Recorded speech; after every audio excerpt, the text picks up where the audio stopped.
Les gars, je suis perdu, je viens de tomber sur un verset qui vient de me déboussoler. Tu ne te feras pas d'image taillée, tu ne te feras pas d'idole. Enfin un catholique qui lit la parole et qui veut la mettre en pratique. C'est rarissime.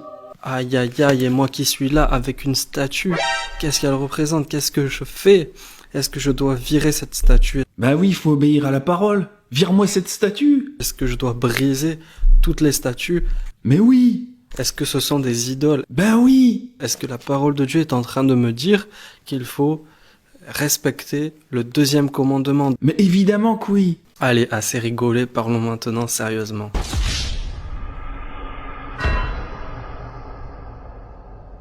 J'y ai cru pendant un moment.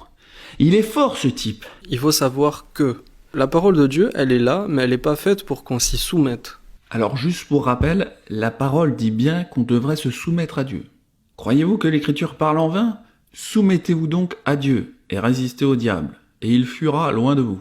J'ai l'impression qu'il lit la parole et qu'il essaye de faire exactement l'opposé de ce qui est écrit. Mais elle n'est pas là comme une loi, parce que Jésus-Christ est venu nous libérer de la loi. Jésus a dit « Ne croyez pas que je sois venu abolir la loi ou les prophètes ». Encore une fois, il dit l'inverse de Jésus. Excellent! Excellent! La loi a été donnée par Moïse et Les chrétiens essayent toujours de mettre la loi sur le dos de Moïse, comme ça c'est plus commode pour la rejeter. Mais le problème, c'est que c'est la loi que Dieu nous a donnée. Et Moïse n'est qu'un messager. D'ailleurs, la parole le dit très clairement. Alors, Dieu prononça toutes ces paroles en disant « Tu ne te feras point d'image taillée, ni de représentation quelconque, etc. » Vous connaissez la suite. Vous voyez, c'est bien écrit Dieu, et pas Moïse. donc en fait, ce que Dieu demande, ce n'est pas pour faire de nous des esclaves. Paul, esclave de Jésus-Christ, envoyé, appelé, mis à part en vue de la bonne nouvelle de Dieu. Ça s'invente pas. Franchement, la doctrine catholique, c'est très facile. Tu prends un verset et tu dis exactement l'inverse. Du coup, à partir du moment où Jésus est venu, à partir du moment où la parole éternelle du Père, Dieu Esprit s'est fait homme, Dieu a accepté d'être représenté puisque on a su à ce moment-là le visage de Dieu. Non. C'est bizarre car Jésus n'a jamais dit qu'on devait le représenter. Au contraire, il a dit exactement l'inverse. Il a dit qu'on devait continuer à adorer en esprit et pas en statue. Mais l'heure vient, et elle est déjà venue, où les vrais adorateurs adoreront le Père en esprit et en vérité, car ce sont là les adorateurs que le Père demande. Dieu est esprit, et il faut que ceux qui l'adorent en esprit et en vérité.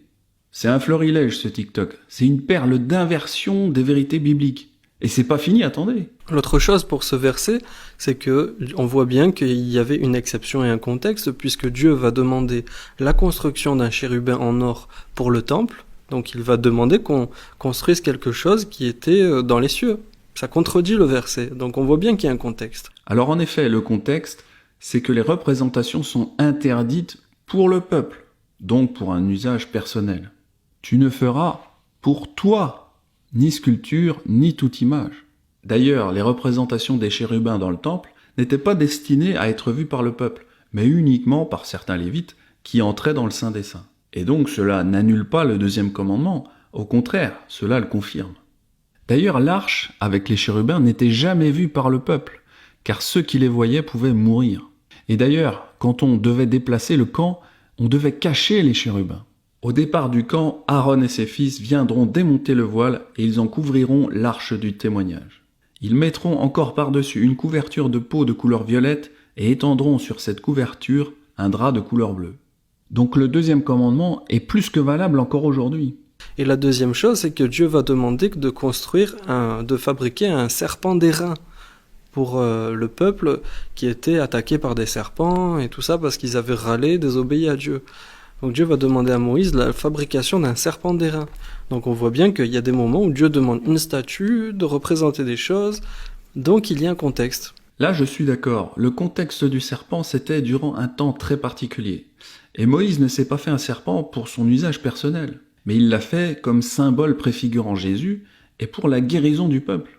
De même que Moïse éleva dans le désert le serpent d'airain, ainsi il faut que le Fils de l'homme soit élevé.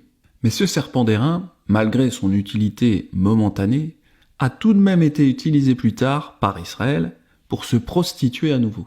La parole nous le dit dans 2 Rois 18. Il fit disparaître les hauts lieux, brisa les statues, abattit les idoles et mit en pièces le serpent d'airain que Moïse avait fait.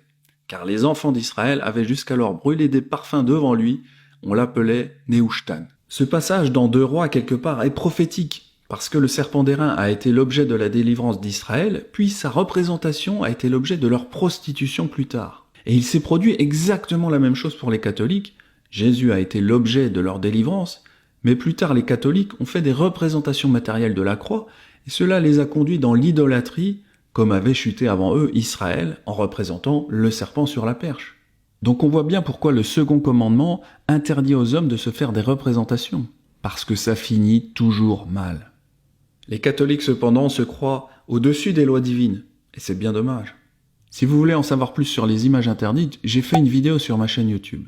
En effet, toutes les religions utilisent des images interdites, les juifs, les messianiques, les protestants. Les catholiques ne sont pas les seuls à avoir jeté le 2e commandement à la poubelle.